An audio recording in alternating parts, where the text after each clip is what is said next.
as you see, definitely Chandi wants to be part of the conversation as she's been in almost all our videos.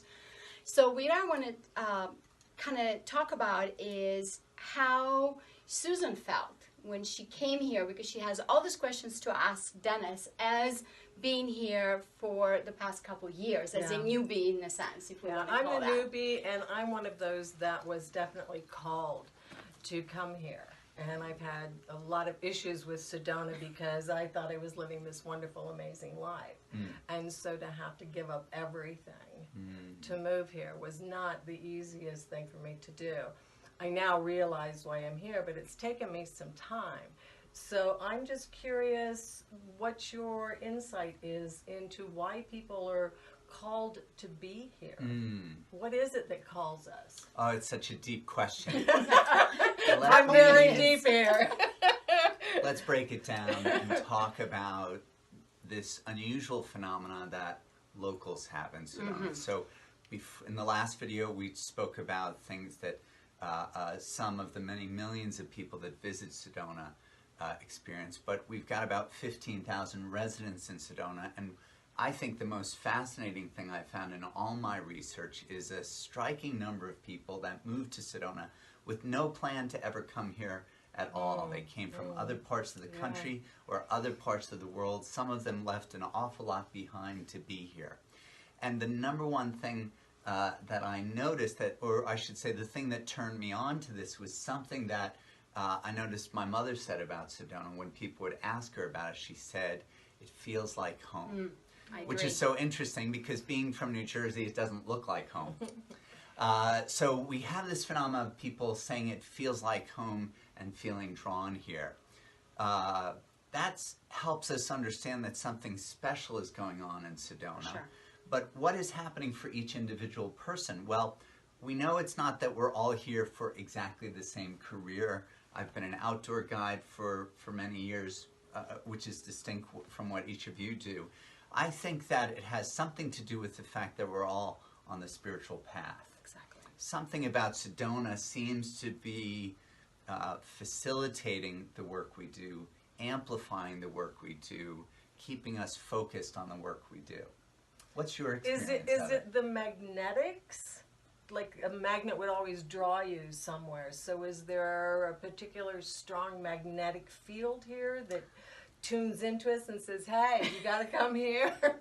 Well, certainly in the sense that there's some attraction going on, that would make a lot of sense. However, we have been able to measure, I should say, it is possible to measure literal physical magnetism. We have devices to do that, and there is actually none in Sedona. Now, you may hear otherwise on the internet. Well, that just blew and my you'll whole hear theory. I'm sorry to disappoint. Okay. Because I do think Sedona attracts us in here, but it's a common misconception that the energy is coming from the red rocks. Right. We do know it wasn't a terrible idea. The rocks are red, and that's because there's iron oxide in the rocks. But iron oxide is here in very small quantity. It's really acting more like a stain or a rust around the sandstone formations here. It's in too insubstantial quantity to really register. So we know that what's going on in Sedona is not a literal physical magnetic energy drawing people here. That just blew my theory, really.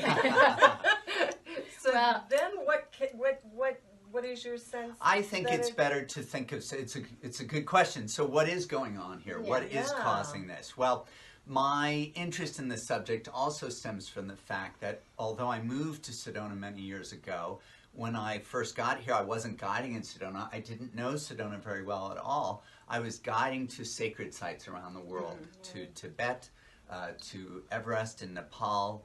I was leading wild dolphin swims in Hawaii, to Italy, and of course to Machu Picchu in Peru.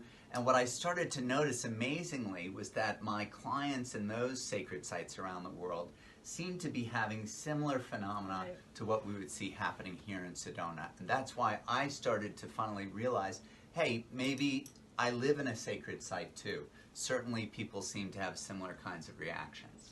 well, for me, just to let you know, when I moved here 30 years ago, someone told me about this place with nothing explanation of the spiritual thing, but of this is a spiritual town. 30 years ago, no one knew that, correct? I just came from South Beach, Miami, and I felt it when I moved here, that this is the place for me. And I cried like your mom. And then when I decided is, okay, I'm leaving here. I'm going to live here. And it's kept me here for 30 years. Now, just because I know your story, if you don't mind, I think there are a few details to mention. You actually arrived to Arizona after something happened to you on your deck at South Beach. Yes, well, I had a, it's another story though, because it's a long story for me to go into. So we're going to come back to you with that, because this is not really about how, as a local, I came here, but also as a person that had no idea about, at the time, what spirituality was and what sacred site was. I only knew how to meditate. So we will talk to you about that in our third segment. And thank you so much again for watching. And we'll come back to you in the next video. Thank you so much. Thank you.